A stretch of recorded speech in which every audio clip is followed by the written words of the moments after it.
इस घर और प्रदीप की देखभाल कौन करेगा? आप जो हैं। माँ जी, मेरे मुंह से अनायास निकल गया। मैं नासिक गई। पहुंचकर देखा माँ पीली पड़ गई थी, एकदम आसक्त और असहाय। पिताजी कैसे उलझे और अस्त व्यस्त से लग रहे थे, और भाई क्लांत। मुझे देखते ही तीनों के चेहरे खिल गए। काश मेरी सास होती उस समय और देख पाती उन लोगों के मुख पर उभरती संतुष्टि, कृतज्ञता तथा संकट मुक्त की अनुभूति को। मीना, क्या बात है, आज तो शाम से तुम गौतम बुद्ध हो गई हो। एकदम समाधिस्थ चिंतन में डूबी प्रदीप ने मेरे दोनों कंधे पकड़कर झकझोर दिया। मैं अतीत की गलियों से लौटकर वर्तमान के राजपथ पर आ गई। हाँ, मैं सचमुच खो गई थी। 3 विकल्प थे मेरे सामने। 2 में बेईमानी, संवेदन शून्यता और क्रूरता थी। अनायास मैंने दोपहर को बंबई से आया पत्र प्रदीप को पढ़ा दिया।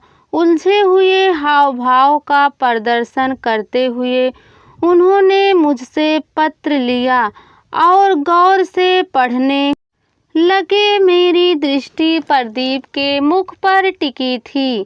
कुछ पल पूर्व की प्रफुल्लता उनके चेहरे से काफूर हो गई और उसका स्थान ले लिया चिंता, ऊहापोह, उलझन और उदासी। खाती पत्र पढ़कर प्रदीप ने मेरी तरफ याचक दृष्टि से ताका और बोले, यह तो सब गड़बड़ हो गया, अब क्या करना है? सीमा के ससुराल वाले भी कमाल के लोग हैं। मायके में इतनी परेशानी है, पर उन्हें तो अपने बेटे के इम्तिहान और बेटी के जापे की चिंता है। बहू की माँ चाहे मरे या जिए, प्रदीप हर सास ऐसी ही सोचता है। याद है पिछले साल आपका औरंगाबाद तबादला होने से पहले मेरे घर से चिट्ठी आई थी, मैंने तुम्हें भेजा। हाँ प्रदीप, आपने समझदारी से काम लिया था, पर मैंने आपको एक बात नहीं बताई। क्या? माँ जी ने मुझसे बड़ी कड़वी बातें कही थी। उन्होंने कहा था कि जो लड़कियाँ बात बेबात मायके दौड़ती हैं, उनका अपना घर कभी सुखी नहीं रह सकता। लड़की की माँ बेटी की समस्याओं के लिए ससुराल वालों की आलोचना करती है, लड़की को भड़काती है, ससुराल वाले के प्रति उनके मन में वितृष्णा उत्पन्न करती है। फल यह होता है कि लड़की अपने घर जाकर स्थापित नहीं हो पाती। मीना, उस बात को छोड़ो, अब बताओ क्या करना है? प्रदीप ने पूछा। करना क्या है? हमें कल सुबह ही बम्बई खाना होना है। और छुट्टी का क्या होगा? प्रदीप, घूमने फिरने के लिए पूरी जिंदगी पड़ी है। हम माँ जी को बीमार और पिताजी तथा भैया को इस संकट में छोड़कर सैर सपाटे के लिए कैसे जा सकते हैं? मायका हो या पति का घर, बच्चों तथा बहू बेटी का माँ बाप सास ससुर की सेवा करना प्रथम कर्तव्य है। और यह जो सामान बंधा हुआ है, उसका क्या होगा? उसे भी बम्बई लिया चलते हैं। प्रदीप ने मेरी ओर अनुराग भरी दृष्टि डाली। क्या उसमें केवल स्नेह था? नहीं, उसमें प्रशंसा, गर्व, खुशी और संतोष सबका संगम था। अगले दिन दोपहर बाद करीब 3:30 बजे हम लोग बम्बई पहुंच गए, अचानक, बिना किसी पूर्व सूचना के। हमें आया देखकर माँ, पिताजी और छोटे भैया के चेहरे पर सूर्योदय के बाद किसी चमक आ गई। वह कितने खुश, मुग्ध और चिंता रहित से लगने लगे थे। मैंने माँ जी की दशा देखी तो अपने निर्णय की बुद्धिमत्ता का विचार आत्मतुष्टि उत्पन्न कर गया। वास्तव में वह काफी तकलीफ में थी, साथ ही घर पूरी थे। माँ जी ने पूछा, हाँ माँ जी, पर माता पिता की सेवा तो हम सबका प्रथम कर्तव्य है। आपकी दुर्घटना की सूचना पाकर हम सैर सपाटे के लिए कैसे जा सकते थे। माँ जी कुछ नहीं बोली, केवल उनकी आंखों में नमी उभर आई। हमारे आगमन से घर में नवजीवन का संचार हो गया। मैंने आते ही घर के संचालन की बागडोर संभाल ली। सफाई, धुलाई, रसोई घर का काम, खाना बनाना, माँ जी की सेवा और समय समय पर उनको दवा तथा खान पान देना। 3 से 4 दिन में ही घर का कायाकल्प हो गया। चौथे दिन माँ जी के मुख से निकल ही गया, घर को पुरुष नहीं औरत ही चला सकती है, चाहे वह बहू हो या बेटी। मैं क्या कहती, शब्दों में नहीं। गर्दन को हिलाकर मैंने माँ जी के कथन से अपनी सहमति प्रकट कर दी। सीमा की ससुराल वाले बड़े मतलबी और स्वार्थी है। जोत रखा होगा। मेरी बेटी को 4 दिन पहले ननद के बेटी हुई है। जच्चा का कितना काम फैल जाता है।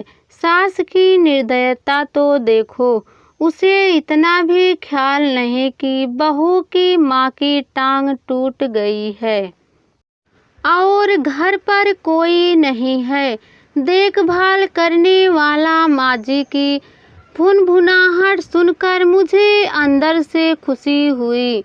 इंसान पर जब बीतती है तब उसे पता चलता है।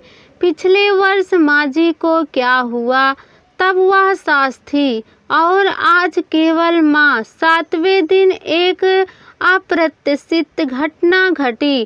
शाम के 7 बजे अचानक बिना किसी पूर्व सूचना के सीमा आ धमकी। साथ में था अशोक, उसका पति। घर में खुशी की धूम मच गई। माँ जी की आंखों से खुशी के आंसू बह निकले। बेटी और दामाद का अनायास आगमन निश्चित रूप से अभूतपूर्व सुख का लक्षण था। हमें देखकर वे दोनों चौंके। उन्होंने हमारे वहाँ होने की कल्पना तक नहीं की थी। चिट्ठी पाकर दौड़े चले आए। बेचारे 1 सप्ताह से बहू ऐसे सेवा कर रही है कि बस पूछो मत। माँ जी के, भाभी कितनी छुट्टी बची है तुम्हारी? सीमा ने पूछा। यही 8 से 10 दिन।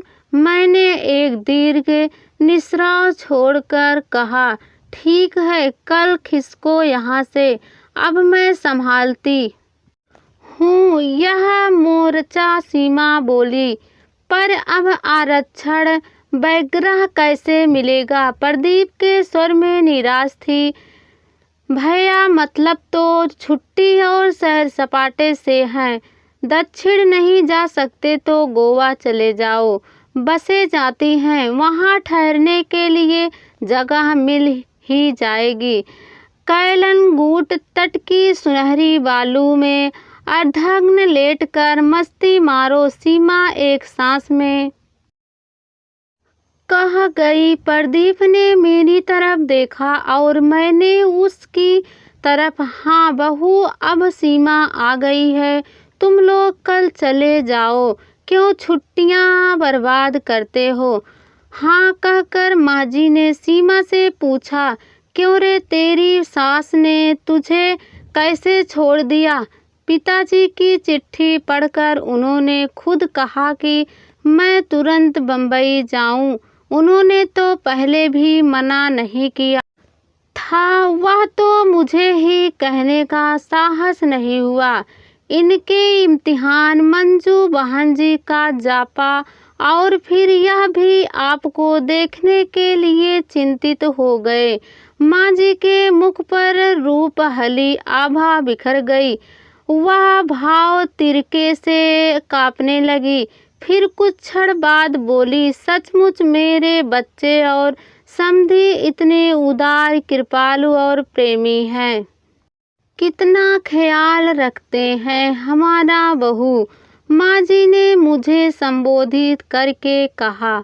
6 मास पूर्व के अपने आचरण पर मैं लज्जित हूँ।